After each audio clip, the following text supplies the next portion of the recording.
So, ayan guys, napuputol yung aking live. Hindi ko alam kung bakit. Ayan. Salamat po sa order ng daing na tilapia, tsaka lumpiang Shanghai. Salamat po sa walang sawa. Kahit ito na lang yung paraan para makaahon sa hirap. Kasi akala ng iba, mayaman ako. Mukha lang. Ayan, hindi ako mangungutang, no, kung mayaman na ako. Saka hindi na ako magtatrabaho kapag mayaman na ako. So, ayan guys, nagtitinda na nga lang ako ng Alam nyo ba guys, yung puhunan ko, inutang ko lang to. Inutang ko lang yung puhunan ko para lang makapagtinda ako. So, ganun. Ganun ang mindset ko guys, mangungutang ng puhunan para mag-business. So, hindi naman ako nabigo kasi tinulungan naman ako ng mga kakilala ko, mga katrabaho ko. Ayan, lalo na yung bisor ko, ang laki ng order. Hello po, shout out. Ayan, ang dami kong guys, ang dami nito, mga siguro 100 piraso, mga 10 tanda. 10 tanda to guys. Kulang pa ng isa kasi ang nangyari. Tinikman ko. So, medyo malat-alat siya ng konti kasi para hindi siya masira hanggang hapon.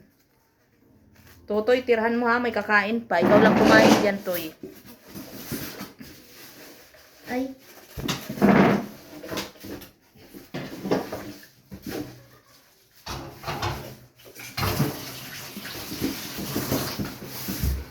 So, ayan nga guys. Ayan, kahit nasa bahay lang ako. Yung anak ko. Feeling fresh. Ayan, kahit problemado ako ngayon guys. Dahil, di ba, kahit naman sino, makulong ng walang kasalanan, nadamay lang sa gulo. Kaya, ngingiti-ngiti ko na lang yung pinagdadaanan ko ngayon guys. So, salamat po sa mga nagsusupport. Sana makaipon ako para may pampadala ako kahit man lang pamasahe pagdalaw doon sa kapatid ko. Dami kong guys, dami kong dala-dalang pasan-pasan sa balikat ko. Kailan ba ako sisikat? Charot. Kailan ba ako yayaman? Hirap talaga no pag mahirap ka. Bukod sa aping-api ka, pinagkakaitan ka pa. Pero pag mayaman ka, iba yung trato sa'yo. Iba yung tingin sa'yo. Respetado ka pa ng lahat. Diba? Kaya mahirap maging mahirap, guys. Alam mo yung gagawin ka pa ng kwento. Sobrang sakit lang na nakakalungkot. Pero ang masakit dyan guys, yung hindi ka pa yumayaman. Diba? Hindi ka pa nga sikat. Dami mo ng basher. Yung mga ganong effect. So, kaya ngayon guys, binabawas-bawasan ko yung pag-YouTube ko. Kasi parang, hindi naman sa tinatamad ako. Parang mahirap lang talaga humarap sa camera na malungkot. Alam mo, sa personal, nakakapagpasaya ako ng ibang tao, pero yung buhay ko. Tika lang. Yeah. Nakakapagpasaya ako ng ibang tao, pero yung sarili ko malungkot. Ayan, ginagawa ko ng lahat para lang makatulong. So, patry kong pumunta kay Ditolpo guys. Kasi pag katulad naming mahihirap, may ebidensya naman kami na wala namang nangyaring ganun. Ngayon, ang nangyari, nung dumating na sa hearing, hindi naman sila dumadalo sa hearing.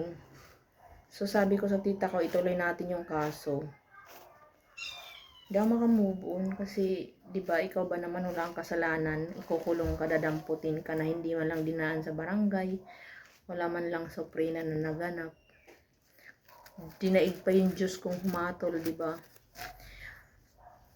Ang inaano ko lang kasi sa kapatid ko, baka madala siya doon sa Abuyog Liti. Yung sabi ng isa kong kapatid na yung ano, yung kulungan na nasa gitna ng dagat, mas nakakalungkot yun guys. Doon pa nga lang guys sa may ano, sa may dangkalan sa Samar. Malayo sa lugar namin yun. So pumasahe pa lang papunta doon sa ano. Nakakalungkot lang no. Ang bilis ng kaso umakyat. Ang bilis pag mahirap ka lang guys at wala kang pinag-aralan katulad sa kapatid ko no, read no write. Wala siyang pinag-aralan.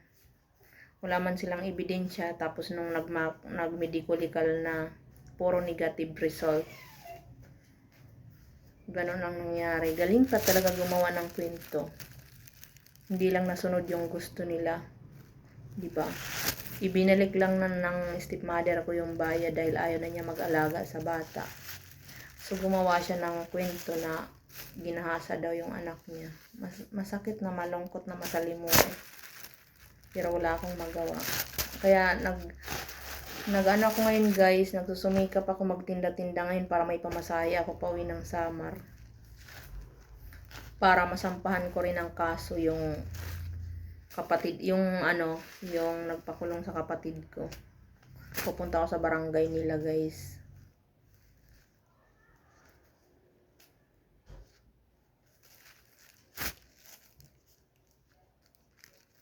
So ngayon, sabi ko, ituloy na lang natin sa tuwing mag-hearing. Ituloy na lang hanggang matapos yung pagdinig.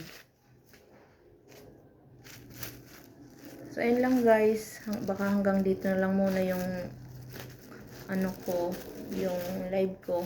Kasi busy ako, maliligo pa ako. Tapos ano, isusukot ko nga pala guys yung panty. Wait lang. After ko nito. Pagkatapos ko maligo. Maganda kasi siya eh. So, yun lang guys. Thank you for watching. Bye-bye. Abangan nyo guys ah. Thank you.